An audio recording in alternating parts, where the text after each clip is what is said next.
To the surprise of absolutely no one, Orlando Pirates are once again in the final of another cup. And at this rate, they might actually win the quadruple. They've won the MTN 8, they're in the Carling Cup final, and they're still the Nedbank Cup, and they're looking good in the league. So let's look at how exactly they beat Richards Bay. But again, we will find the same thing that I just talked about, because there was really nothing new to see here from Orlando Pirates except this complete dominance centrally and also threat from the white side. We start with this. So Orlando Pirates have these two pivots here, which is Unemtajela and Umbata, playing as two holding midfielders, but this one can also, he can stay at times, but Umbata can also sometimes go forward to make those late runs into the box or be outside the box to take shots. Unemtajela will then just control the tempo of the game and stay behind. And this is where the real threat comes in. They have Umremi, they have Apolis.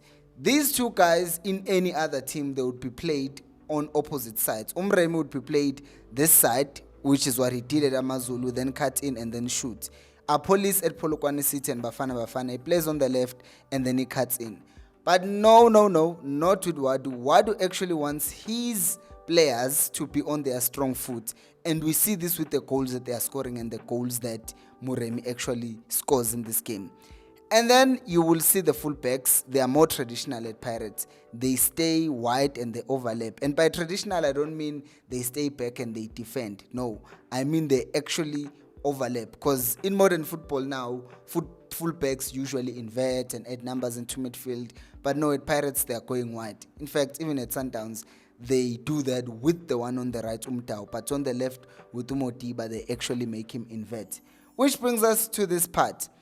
You see now what this does, what this whole thing of having inverted two of your wingers and then together with a 10, it means that at any given moment, if you are playing against Pirates, you have 6 people running at you. The left back, the right back, and then you will have the left winger, the right winger, and then the 10, and then the striker. All of them running at you, even if in this picture, as you see, they still 7 Richards Bay players, but they are defending facing their own goal, and that is a nightmare on its own to deal with. But if you are playing against Pirates, this is exactly what you have to deal with on a daily basis. Not to mention that these guys, specifically when we're talking about Umremi, no Apolis, they are lightning quick. It's just a nightmare to play Pirates, to be honest. Teams that have played against them, they will know this. If you're enjoying the video, please do make sure to subscribe to the channel. Which brings us to the thing that most teams will try to do now. Those quick, releases by goalkeepers in transition to try and hit them. Well, as I said, if Unemtajela had gone forward, like the case here, you will see that Umbata is quick to recover, but there's also Smisi there, TLP is also there. So they don't really need 5 defenders to stay back and defend, but they are always on the front foot. And one thing that they did against Sundowns, that first half, they were actually scared, so to speak, and they did not have much numbers going forward. Ulebito stayed back because he was kind of pinned back a bit. But in this game, and every other game, because they will really face a team that won't be scared of them. Like maybe 3 of the teams that they'll play against, Chiefs, Sundowns, maybe Golden Arrows, because we've seen them do it. But the rest of the teams, they will always be outnumbered when they are playing against Pirates, both in attack and in defense.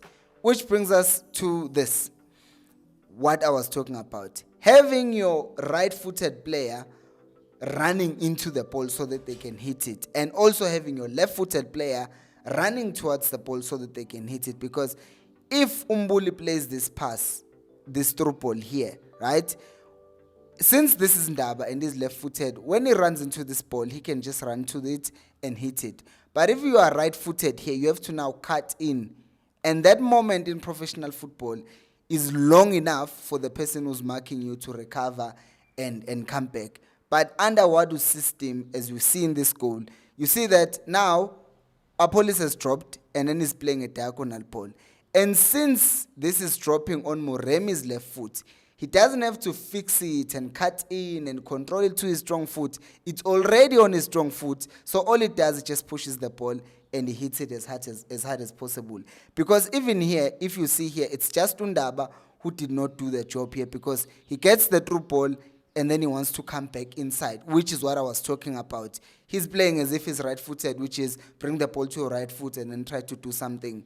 But here, with Apolis playing the ball to Muremi, what it does, he has eyes for goal. Take the ball to your left foot, shoot it, and then you score. And another thing that also is crazy about Pirates is this. Imagine it's the 57th minute, you are playing against Pirates. They have Van Rooyen coming off, they have Mbule coming off, and then these guys are just bringing on Lebito and Mfukeng. Man, like, what is this? What are we doing here? Like, you think, okay, we've defended really well, guys. And then they have crazy depth. It's incredible how much depth Pirates have, because you think of the players that they've not even used. It's crazy.